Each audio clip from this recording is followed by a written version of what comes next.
নমস্কার সবাইকে। সবাই ভালো আছেন আশা করি। জগদম্বার কৃপায় আপনারা সকলে ভালো থাকুন, মায়ের কাছেই প্রার্থনা করব। আপনারা সামনেই দেখতে পাচ্ছেন প্রচণ্ড চণ্ডিকাকে। প্রচণ্ড চণ্ডিকাকে জানেন না কিংবা তার বিষয়ে জানেনি এমন মানুষ পাওয়া যাবে না, একবারই পাওয়া যাবে না। তো আজকে রাত্রিকালীন সেবার পর ভগবতী সকলকে দর্শন দান করছেন। মায়ের কাছে সকলের মঙ্গল প্রার্থনা করি। আজকে মাকে একটু দেখাচ্ছি যে শুধু তাই নয়, আজকে একটু শাস্ত্রীয় কিছু বিষয় আলোচনা করব। মূলত ভগবতী প্রচণ্ড চণ্ডিকার যে তন্ত্রবিহিত যে মূর্তি রহস্যটা হয়তো আজকে সম্পূর্ণ বলা যাবে না, তবে আজকে যেটি বলবার ইচ্ছা আছে সেটি হচ্ছে তন্ত্রশাস্ত্রে বর্ণিত যে ধ্যান, সেই ধ্যান অনুযায়ী মায়ের রূপ বর্ণনা কেমন হওয়া উচিত সেই বিষয়ে আজকে একটু আলোচনা করব। প্রচণ্ড চণ্ডিকার অনেক ধ্যান পাওয়া যায়, তার ভিতরে কোনটা হয়তো সন্ন্যাসীগণের ধ্যান, কোনটা গৃহস্থের ধ্যান, এইভাবে সব ধ্যানের পৃথক পৃথক ব্যবস্থা দেওয়া হয়েছে। এমনকি সাধকের সাধন অবস্থায় সাধক যেভাবে উন্নত থেকে উন্নততর স্তরে গমন করেন, সেই অবস্থায় কিন্তু মাতৃমূর্তির ধ্যান কিছুটা পরিবর্তন হতে পারে। প্রচণ্ড চণ্ডিকার একটা যে বিরাট গুরুত্ব রয়েছে তন্ত্রাদি শাস্ত্রে, এটা আমরা জানি। ষষ্ঠ মহাবিদ্যারূপে তিনি অধিক প্রচলিতা এবং খ্যাতা। সেই কারণে জগদম্বার কৃপা করুণা লাভ করলে বলছেন শাস্ত্র যে ভক্তি মুক্তি উভয়টাই করতলগত হয়। আমরা সাধারণত তাকে অত্যন্ত ভয়ঙ্করী রূপে কল্পনা করি, কিন্তু বাস্তব দিক দিয়ে দেখলে বা সাধক যদি নিজের অন্তরের গভীর থেকে জগদম্বাকে চিন্তা করেন, তাহলে তিনি অবশ্যই ভয়ঙ্করী তার কাছে নন। সাধক তখন সেই ভয়ঙ্কর রূপ ধারিণীকেও মা বলতে ইতস্তত বোধ করেন না। যাই হোক, যে বিষয়টি আজকে আলোচনা করব বলছিলাম, সেটি হচ্ছে বিভিন্ন প্রকার ধ্যানের ভিতরে একটি প্রচলিত ধ্যান এবং সেই ধ্যান অনুযায়ী মায়ের যে রূপ বর্ণনা, সেই বিষয়টি। যাই হোক, প্রথমে আমি ধ্যানটি আপনাদেরকে শোনাচ্ছি, তদ অনুরূপ রূপ বর্ণনা করার চেষ্টা করছি। প্রত্যালীঢ়পদাং সদৈব দধতিং ছিন্নং শিরঃ কর্তৃকাং দিগবস্ত্রাং शकबन्धशोणितसुधा ধারাং পিবন্তিং মুদা নাগাবদ্ধশিরোমণিং ত্রিনয়নাম হৃদিপললালঙ্কৃতাম রত্যাশকতমনোভবঃ পরিদৃঢ়াং ধ্যায়েদ জবাসন্নিভাম দক্ষে চাতিশিতা বিমুক্তচিকুরাং कर्त्रीं तथा खरपरं हस्ताभ्यां दधति रजुगुणभवा नाम्ना पिबावर्णिनी दिव्याश्छिन्नकबन्धतः पतदश्रिधारां पिबन्तीं मुदा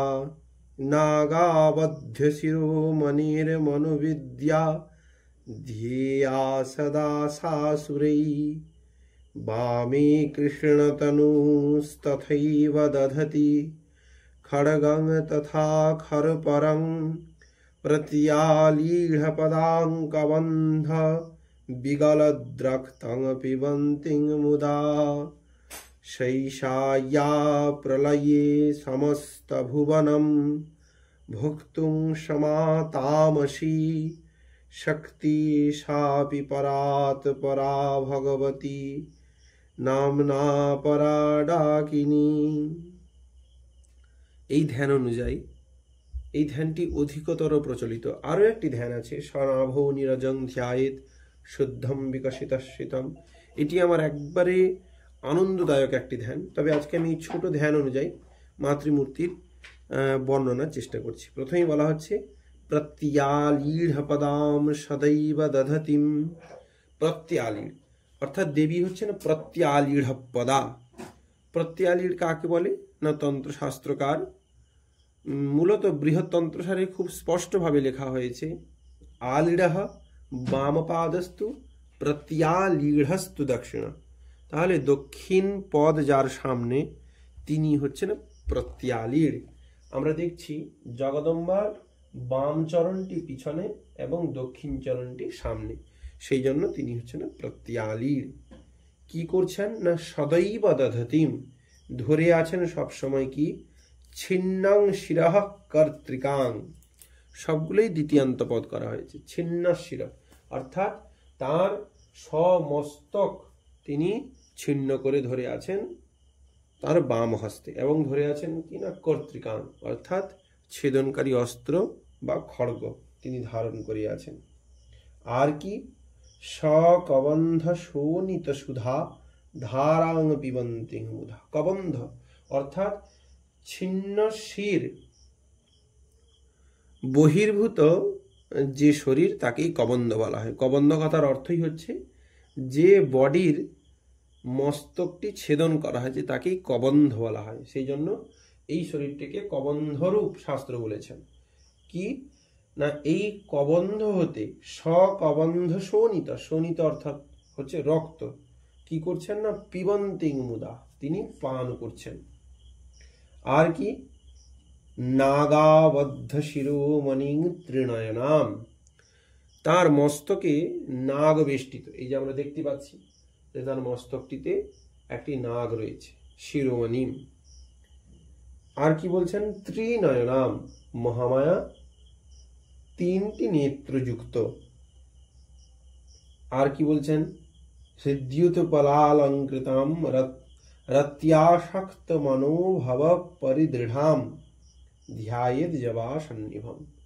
ও রুতি এবং কামের উপরে দণ্ডায়মান দেবী কেমন দেখতে না ধ্যায়েদ জবাসন্নিভম অর্থাৎ জবা পুষ্পের মতন যে রক্তবর্ণ গাঢ় রক্তবর্ণ দেবীর গাত্রবর্ণ তেমনি আমরা দেখতে পাচ্ছি দেবীর গাত্রবর্ণ জবা পুষ্পের মতোই কিন্তু রক্তাভ। আর কি বলছেন দক্ষে চাতি সীতা বিমুক্ত চিকুরা কর্তৃং তথা খর পরং হস্তাভ্যাম দধতি রজো গুণভবাম নামনা পিবা বর্ণিনী। অর্থাৎ কি না ভগবতীর দক্ষিণ পার্শ্বে অবস্থান করছেন কি না বর্ণিনী। এই বর্ণিনী কেমন না বলছেন দক্ষে চ অসিতা, অর্থাৎ বলা হচ্ছে যে তার দক্ষিণ দিকে অসিত বর্ণ অর্থাৎ শ্বেত বর্ণ নয় এমন।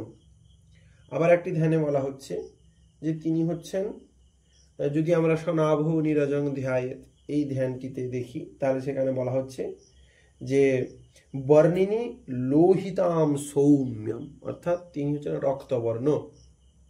আবার কোথাও কোথাও তাকে গৌরবর্ণ বা শ্বেতবর্ণ রূপেও বলা হয়েছে, শীত বলা হয় কোথাও কোথাও।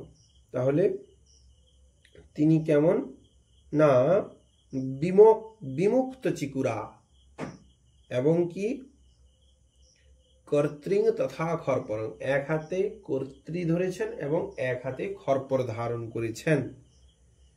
আর কি হস্তাভ্যাম দধতি রজোগুণ ভবাম, তিনি হচ্ছেন রজগুণের প্রতীক। কে বর্ণিনী, তিনি হচ্ছেন রজগুণের প্রতীক। আর কি রজোগুণ ভবাম নামনাপি সাবর্ণিনী অর্থাৎ তিনি হচ্ছেন বর্ণিনী। দিব্যাশ্ছিন্ন কবন্ধতঃ পতৎ শ্রীধারা পিবন্তি মুদা, তিনি কি করছেন না দেবীর কবন্ধ হতে যে রক্তধারা বিনির্গত হচ্ছেন একটি ধারা তিনি পান করছেন। আর কি বলা হচ্ছে না নাগাবদ্ধ শিরোমণি মনুর্বিদ্যা ধ্যায়ে সদা শাসুরেই, অর্থাৎ তিনিও সেইভাবে নাগবদ্ধ শির। আবার কোথাও কোথাও বলা হয়েছে নাগযজ্ঞোপবীত, যেমন প্রচণ্ড চণ্ডিকার আমরা দেখতে পাচ্ছি তিনি নাগযজ্ঞ প্রভৃতি ধারণ করে আছেন। এই ধ্যানে আমরা হয়তো পাবো না, কিন্তু স্বনাভ নীরজং ধ্যায় শুদ্ধম বিকশিত শীতম, এই ধ্যানে একবারে স্পষ্ট করেই বলে দেওয়া হয়েছে যে তিনি নাগযজ্ঞ প্রভৃতি ধারণ করে আছেন। অস্থিমালাধরাং দেবীং নাগযজ্ঞ প্রভৃতি, এই যে অস্থিমালাধরা আর নাগযজ্ঞ উপবিদ তিনি ধারণ করে আছেন প্রচণ্ড চণ্ডিকা। যাক, আমরা যেখানে ছিলাম, তাহলে এইভাবে যে বর্ণিনী তাকে ধ্যান করা উচিত। আবার কি বলছেন, বামে কৃষ্ণ তনুস্তথৈব দধতি খড়গং তথা খর্পণম। দেবীর বাম দিকে রয়েছেন কে? ডাকিনী। ডাকিনী কেমন না, বামে কৃষ্ণতনু, অর্থাৎ তার শরীরটি কৃষ্ণবর্ণ। কি ধরে আছেন না, খড়গং তথা খর্পরম, এই যে খড়গ ধরে আছেন আর খর্প ধরে আছেন। খড়গং তথা খর্পরম প্রত্যালীঢ় পদাং কবন্ধ বিগল দ্রক্তং প্রিমন্তিং মুধা। তিনি প্রত্যালীঢ় পদা এবং ভগবতীর কবন্ধ হতে যে রক্তধারা পতিত হচ্ছে, তিনি একটি ধারা পান করছেন। আর কি বলা হচ্ছে, সৈসা ইয়া প্রলয়ে সমস্ত ভুবনং ভক্তুং ক্ষমা তামসী শক্তি সাপি পরা ভগবতী নামনা পরা ডাকিনী। অর্থাৎ প্রলয় সময়ে সমস্ত ভুবনকে যিনি ভক্তুং অর্থাৎ ভক্ষণ করেন, সেই যে শক্তি তামসী দেবী, তিনি ডাকিনী নামে অধিকতর প্রচলিতা। এই হচ্ছে প্রচণ্ড চণ্ডিকার একটি ধ্যানময়ী মূর্তি। তবে আমার যেটি মনে হয় সব থেকে সুন্দর হচ্ছে স্বনাভৌ নীরজং ধ্যায়েত, এই যে ধ্যানটি, এই ধ্যানটি অতীব সুন্দর। এবং আমার এই যে প্রচণ্ড চণ্ডিকার মূর্তি, এই মূর্তিটি স্বনাভৌ নীরজং ধ্যায়েত শুদ্ধম বিকশিত শীতম, এই ধ্যান অনুযায়ী তৈরি করা। এটা অন্য কোনোদিন আপনাদেরকে বলবো। প্রচণ্ড চণ্ডিকার প্রত্যেকটি খুঁটিনাটি রহস্য রয়েছে, যেমন মা কেন রক্তবর্ণ হলেন, এইসব বিষয়ে অনেক কথা রয়েছে। তিনি কেন রতি এবং কামের উপরে দণ্ডায়মান, সাধকগণকে এগুলো ধ্যান করতে হয়, জানতে হয়। আমরা এখন দেখি প্রত্যেকটি জায়গায় প্রচণ্ড চণ্ডিকার পুজো করছেন, যে কেউ করছেন, কিন্তু একেবারে ঠিক নয়। মাকে না জেনে না বুঝে একেবারে প্রচণ্ড চণ্ডিকাকে স্পর্শ করা, এটি খুব ধৃষ্টতা। এই জন্য মার সম্বন্ধে জানতে হবে, উপযুক্তভাবে সাধন ভজনের দ্বারা তাঁর যোগ্য সেবা করবার অধিকার লাভ করতে হবে। এইটি না করলেই বিপদ। আমরা এখন আমাদের অধিকারের বহির্ভূত কর্ম করছি বলেই আমাদের যত যাবতীয় বিপত্তি। যাই হোক, মহামায়ার কাছে পুনরায় প্রার্থনা করব, তিনি সকলের মঙ্গল করুন, সকলের ভালো করুন, সকলকে সুস্থ রাখুন। জয় মা প্রচণ্ড চণ্ডীকে, জয় মা প্রচণ্ড চণ্ডীকে, জয় মা প্রচণ্ড চণ্ডীকে।